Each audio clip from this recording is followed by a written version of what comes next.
Chapter 8 संसद। भारतीय संविधान में संसदीय शासन व्यवस्था किस देश से ली गई है? ब्रिटेन के संविधान से।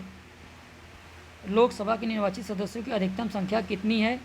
तो 550। राज्यसभा के सदस्यों का कार्यकाल कितने वर्षों का होता है? 6 वर्ष का। राज्यसभा का गठन किस वर्ष हुआ था? 1952 में। लोकसभा के अध्यक्ष के वेतन और भत्ते कौन निर्धारित करता है? तो संसद। भारत के नियंत्रक एवं महालेखा परीक्षक की नियुक्ति कौन करता है? राष्ट्रपति। भारत के नियंत्रक एवं महालेखा परीक्षक की रिपोर्ट की समीक्षा करने वाली संसदीय समिति है लोक लेखा समिति। किस सदन का अध्यक्ष एक मिनट दोस्तों, किस सदन का अध्यक्ष उस सदन का सदस्य नहीं होता? तो राज्यसभा। संसद के किसी सदस्य द्वारा प्रस्तुत प्रस्ताव को लोक महत्व का अविलंबनीय विषय मानते हुए जो चर्चा की जाती है उसे कहा जाता है तो स्थगन प्रस्ताव। मंत्रिपरिषद में शामिल नहीं है तो कैबिनेट सचिव। कैबिनेट मंत्री, राज्य मंत्री, स्वतंत्र प्रभार मंत्री शामिल होते हैं। निम्न में से कौन सा संसद से संबंधित नहीं है? तो आइए देखते हैं। तो बर्खास्त करना, जबकि आहूत करना, विघटन करना और सत्रावसान करना शामिल है। लोकसभा में किसी विधेयक को धन विधेयक के रूप में कौन प्रमाणित करता है? तो लोकसभा का अध्यक्ष। प्राक्कलन समिति संसद के किस सदन के सदस्यों से गठित की जाती है? लोकसभा के सदस्यों से। संसद के किसी सदन में मुख्य विपक्षी दल की मान्यता प्राप्त करने के लिए उस दल के कितने सदस्य होने चाहिए? तो सदन की कुल संख्या का 1/10वां भाग। अनुच्छेद 108 के अंतर्गत लोकसभा और राज्यसभा की संयुक्त बैठक आहूत की जाती है तो राष्ट्रपति द्वारा। संसद की लोक लेखा समिति का अध्यक्ष की नियुक्ति करता है तो लोकसभा अध्यक्ष द्वारा होती है। संसदीय सरकार की एक प्रमुख विशेषता है संसद, एक मिनट दोस्तों, इसका ऑप्शन है डी। संसद के प्रति मंत्रिपरिषद सामूहिक रूप से उत्तरदायी होती है।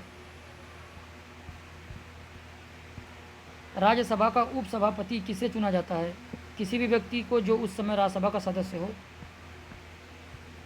केंद्रीय विधानमंडल का अध्यक्ष बनने वाले पहले भारतीय थे विट्ठल भाई पटेल। यदि संसद किसी विशिष्ट उद्देश्य के लिए कोई समिति नियुक्त करे तो उसे कहते हैं तदर्थ समिति। निम्न में से कौन सा प्रस्ताव संघीय बजट से संबंधित है? तो कटौती प्रस्ताव। लोकसभा की कार्रवाई आयोजित करने के लिए अपेक्षित गणपूर्ति कोरम क्या है? 1/10वां भाग। निम्नलिखित में से कौन सा अनुच्छेद संसद को राज्य सूची के विषय पर कानून बनाने का अधिकार देता है? तो अनुच्छेद 249। भारत के संसदीय शासन व्यवस्था में 2 अस्थायी सदनों के नाम बताइए। तो दोस्तों जो अस्थायी सदन हैं लोकसभा और राज्य विधान सभा।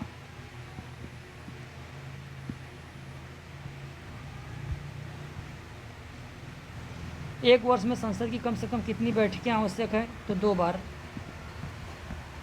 भारत में किसकी स्वीकृति के बिना कोई भी सरकारी व्यय नहीं किया जा सकता? तो संसद। करों और सरकारी कार्यों के निर्वाह के केंद्र सरकार को प्राप्त संपूर्ण राजस्व किस निधि में रखा जाता है? तो भारत की संचित निधि में। निम्नलिखित में से कौन सा एक कथन सत्य है? तो धन विधेयक केवल लोकसभा में प्रस्तावित किया जा सकता है। निम्नलिखित में से कौन सा एक व्यय भारत की संचित निधि पर भारित नहीं होता? तो भारत के प्रधानमंत्री के वेतन और भत्ते, जबकि भारत के मुख्य न्यायाधीश के वेतन भत्ते, नियंत्रक महालेखा परीक्षक के वेतन भत्ते और लोक सेवा आयोग के अध्यक्ष के वेतन भत्ते भारत की संचित निधि पर भारित होते हैं। संसद अंतर्राष्ट्रीय संधियों को भारत के किसी भाग या संपूर्ण भारत में लागू करने के लिए कोई भी कानून बना सकती है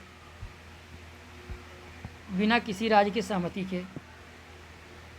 संसदीय व्यवस्था में शून्यकाल किस देश की देन है? तो भारत की।